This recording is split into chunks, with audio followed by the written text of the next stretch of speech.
انشاءالله که همه کسا خوبه تنجیم 31 اوگوست انشاءالله تعالی قرعه اندازی می شود. قرعه اندازی می شود به سببی که بسیار چیزا موندگیان.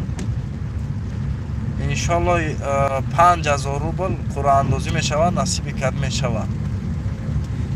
بعد با ماه دیگه انشاءالله 6000 قرعه اندازی می شود. با همین خیلی می بینیم ده انشاءالله چه خیلی شود.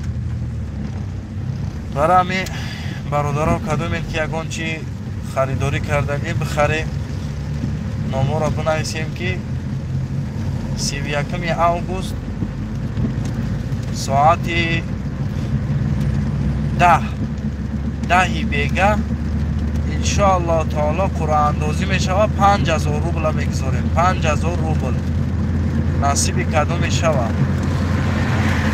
کدوم چیز میخره سراسیمش انشاءالله چیزا را با تلفن ها قطعی انشاءالله در ویدیوهای پیشترک هسته زنگ زنیم خریداری کنیم.